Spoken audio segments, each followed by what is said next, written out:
Who is Friday? Hey! Welcome to Americana. I'm Willie Montague. And I'm Shakea Hinton. And you know, if you're looking for a safe, watered-down commentary, you are in the wrong place.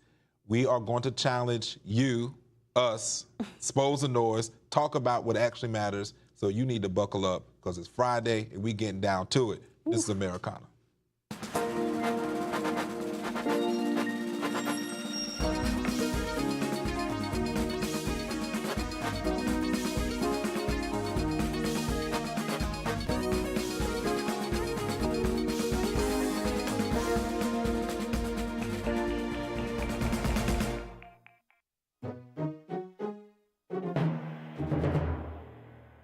New migrant surge overwhelming U.S. cities again. Ohio Senator wants to eliminate dual citizenship, redraw and re-elect the Texas map blowout, and is Governor Newsom, will be nice today, out of touch on issues affecting women's health. These are all hot topics, and these are the topics we're discussing. So without further ado, thousands, this guy stated, of new migrant arrivals are overwhelming Chicago, New York, Denver, and Philadelphia, and blue cities are begging, as they so often do, for federal money to clean up their own mess.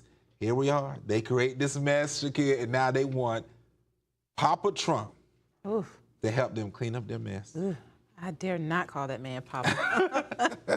I will respect his place of office and call him President Trump.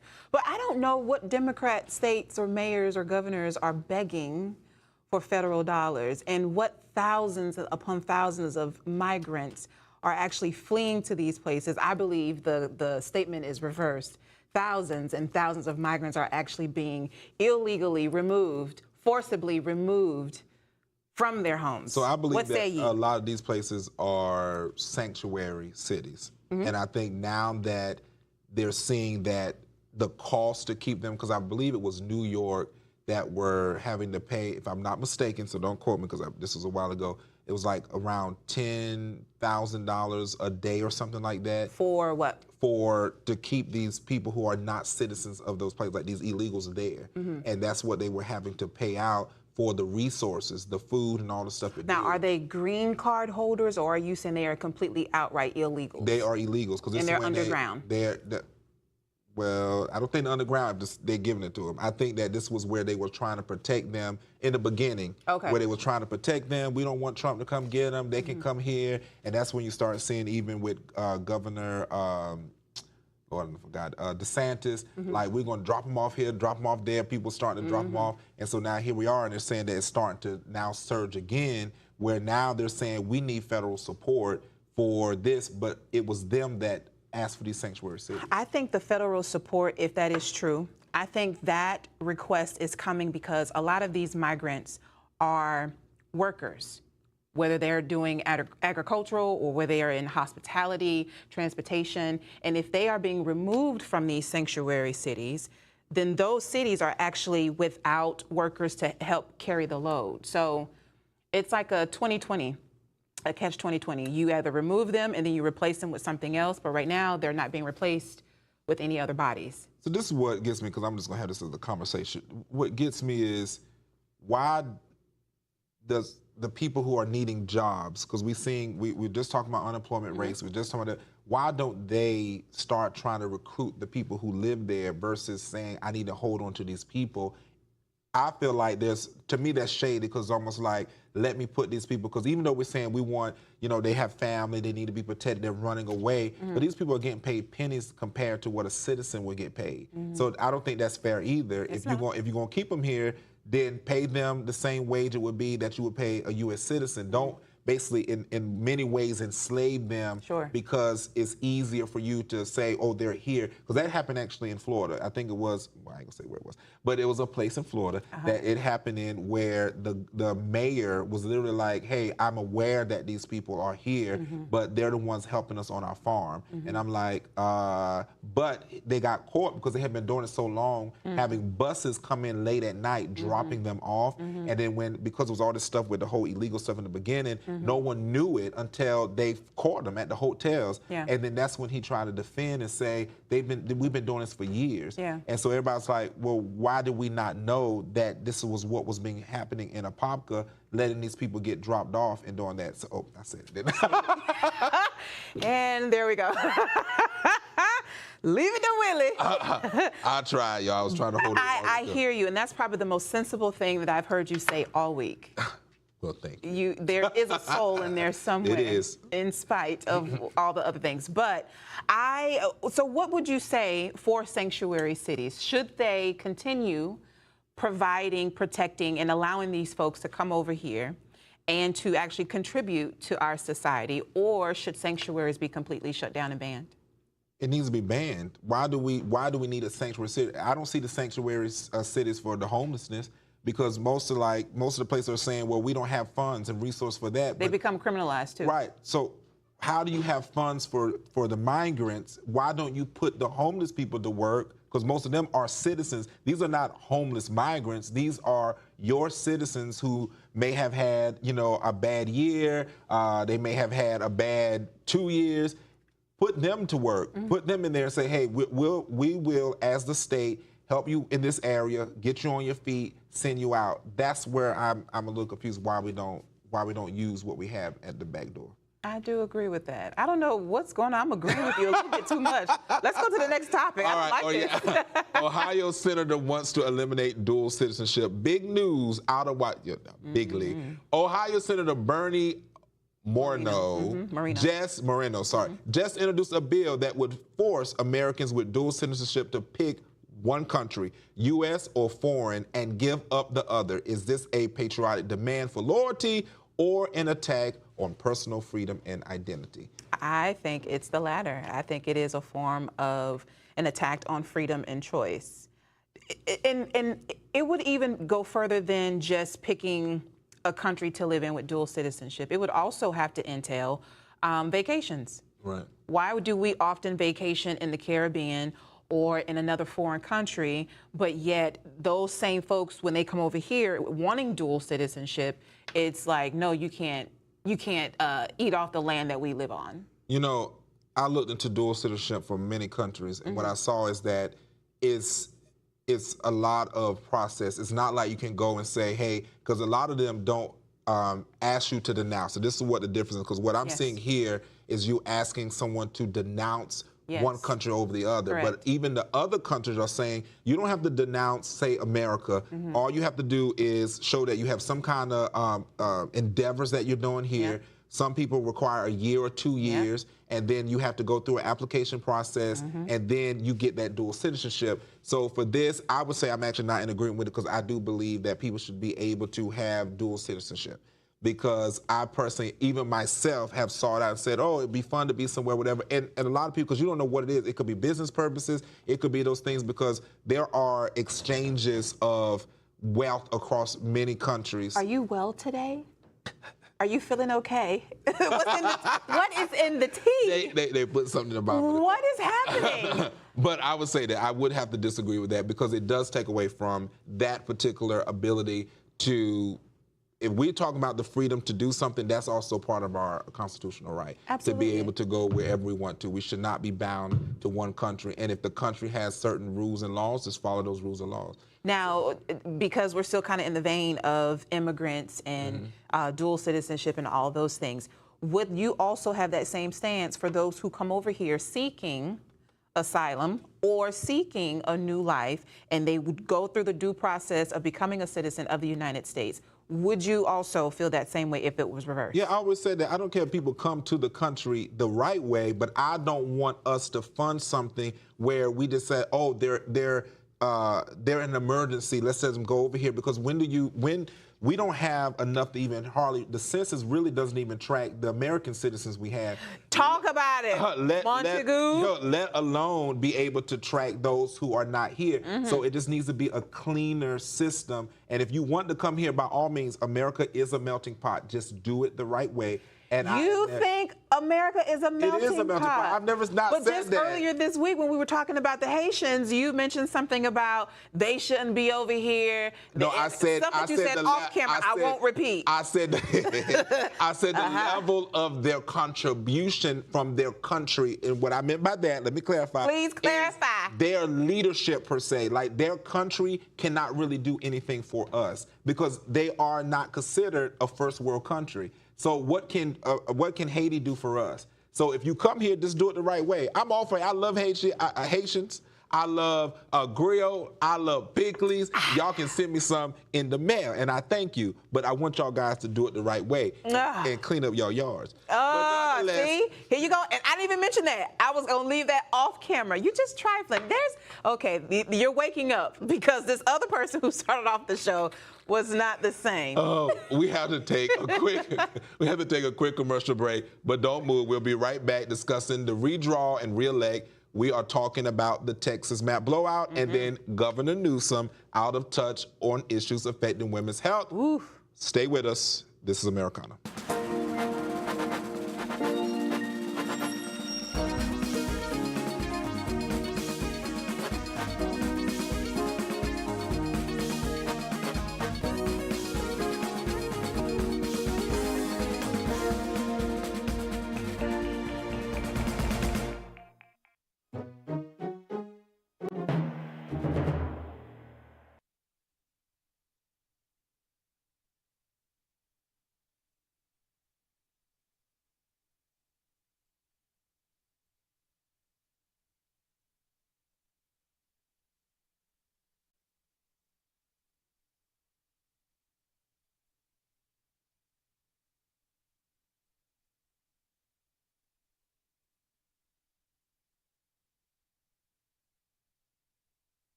All right, it's Friday.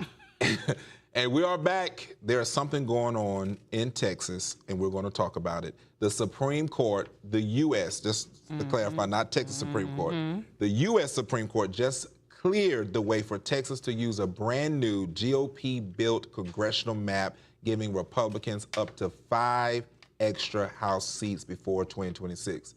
That ruling doesn't just reshape Texas politics, it could tip the balance of power in the great old Washington, D.C. Now, I would say this. I am all for the tipping of the favor for the Republicans. But I will quote, and I know Shakea's not going to like this, but the great Dr. Ben Carson. He said that an eagle has 2 wings, a right wing and a left wing, and you need both to fly. So what I would say is that we need to understand that a supermajority of any kind is horrible for us to get the things that we need for the American citizens. So it is a full moon today. We do not. Has to be a full moon. We do not need a super. And I've always said I do not believe in supermajorities at all. I've never heard you say that, but thank you for saying I believe that today. There's a balance that we do have to have. Because if we don't have the balance, it would not be America. We don't need everybody agreeing on the same thing. Well, then we wouldn't have Americana. So very true. So with this new map, right? So we've seen Texas succeed in that, even though the lower courts were saying that it was actually based off of race, which is discriminatory, right? But it has passed. They have that for the midterm election coming up. We have California, where Gavin Newsom did the same thing. Florida is actually in the works of trying to do the same thing. So do you now see this as a trend for the upcoming midterm elections? Do you think another state will be also tipping the balance of power? So I will say this. I've said this when I myself have ran for Congress, that gerrymandering of any kind is not good. I witnessed, even in my own district, the gerrymandering that took place. Now, even though it seemed like it was beneficial for the entire state, what it did is it carved out the opportunity for someone like myself, because even though I am in a blue district, I'm a Republican. Sure. And because of that, it may have looked good for the state, but it impacted my ability to feel like I could fight for my own district. Okay. And so that's why I say we have to have a balance. And even if you split it up and make them purple, you make it, light blue, but just to, and I call it a sacrifice. I feel like oftentimes the GOP sacrifices certain districts for the sake of their own, agendas that they have, but Sure. it ends up costing the people in those districts because then they're not getting the proper service, or they feel like, okay, all Democrats don't live. There's no one place where all just Democrats live. So you just made me think of a point. What if we see these red states continue with stacking the courts, stacking, redistricting, packing and stacking and all those things? What if it backfires? What if these people turn from being Republicans or Democrats and they turn independent? And that's exactly what is. Wouldn't that be crazy? Yeah, and I believe that's what's taking place. Why I believe it's taking place is because so many people are now saying both parties suck. Yeah.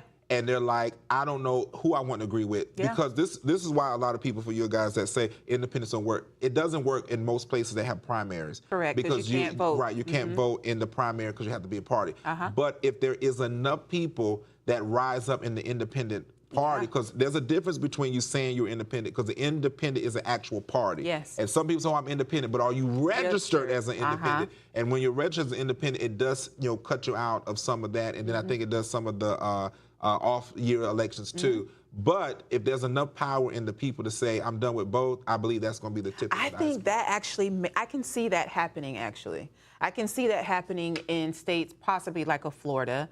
Louisiana, I don't know. We'll see. Well, look at with Kennedy.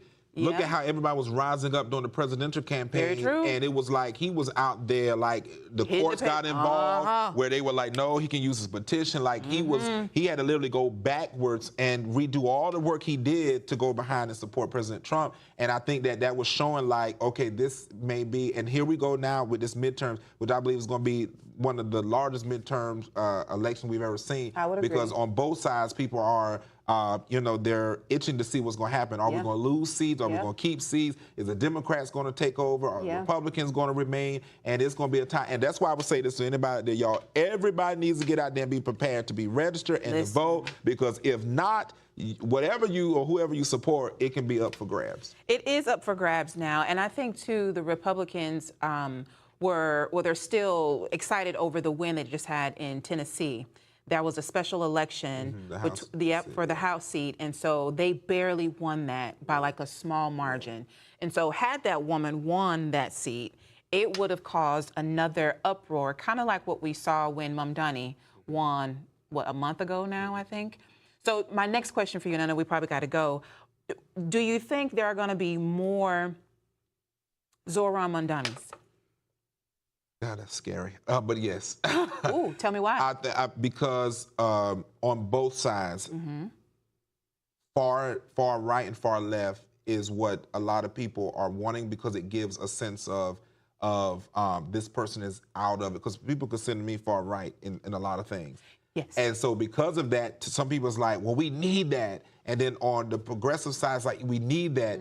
But then you have this is where I think it's going to slow down, is that worked for New York, but in other places where you have the good old boy systems, I don't think it's going to work, because you still got that old money. Yeah. And those older people, they want polished people that's going to come in. And you have rural areas too. Right. And they're going to be like, oh, well, we want somebody to come in a suit, somebody going to cut their hair.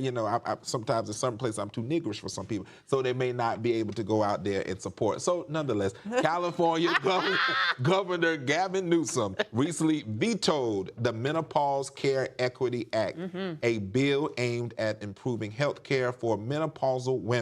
Oscar winner Halle Berry fired back, saying Newsom's decision devalues women. Let's talk about the clash between women's health and politics. And we kind of talked about this yesterday. We did briefly talked about Now I'll say yesterday. this. I will say this with this. For this to come from someone like Halle Berry and coming against Gavin, because he is progressive. Yeah. This speaks volumes of that. And I'm really shocked for someone that, as a California governor like him, to even veto something. So it must be something in there that must have not given him his bite off of money. Yeah, and it does deal with money. From my research from it, He vetoed it twice because it would cause Californians to have to pay a higher price with their health care. And so he was trying to make sure that it didn't do that. He didn't have a plan to keep it, affordable for everyone. So he just said, I will put this on the back burner and I'll look at how to resolve it in the future. Halle Berry decided to hop on mainstream and voice a concern, which she should. She's a huge advocate for that. She's at the age where menopause is a thing.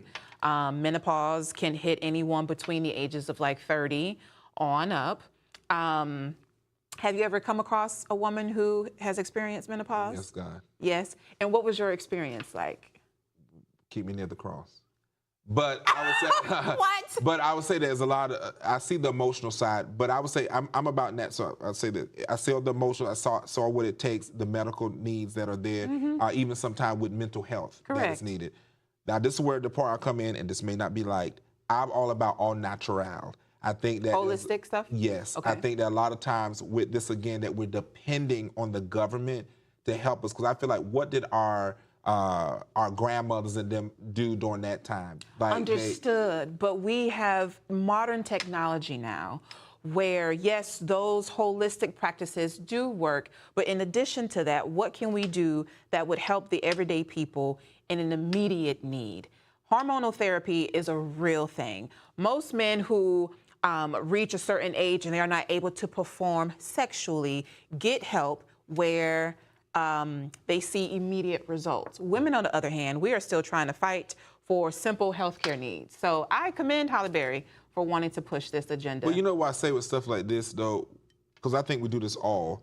We get a clip or we hear something and we don't wait before we respond. We just cause, like, as I said, a mass hysteria kind of thing. It's more like... Is that what she just did today? I feel like it's like, not that her point's not valid, but did you go and say, hey, I need to schedule a meeting with Governor Newsom. I need to sit down. Right. Why did you veto this? What do I need to do? How can we go back and get this back on the table? I would agree. Because when you go like that, now everybody's like, oh, he hates us. Yeah. But maybe it's not that he hates you. Maybe he's like, well, do you want to pay, $1,000 a month? And then she even mentioned something about, if he doesn't care about women as a governor, then he shouldn't run for president. Like, girl, like... Yes, that's what... You should do a little bit more research on that, Halle Berry. I agree with you, Will. It's like we need some decency and an order. So nonetheless, we had a good show. I am so proud of us. I don't know what happened. I'm not sure why we ended the week on such a high note, but praise be to God. All right, and that's a wrap for today's Americana. I'm Willie Montague. And I'm Shakea Hinton. Thank you for choosing Real Conversation over Manufactured Narratives. Join us on Monday on AFRO TV, same time, same place. Until then, stay alert, stay fearless, and never back down from truth. Y'all have a great weekend. Have a wonderful, awesome weekend.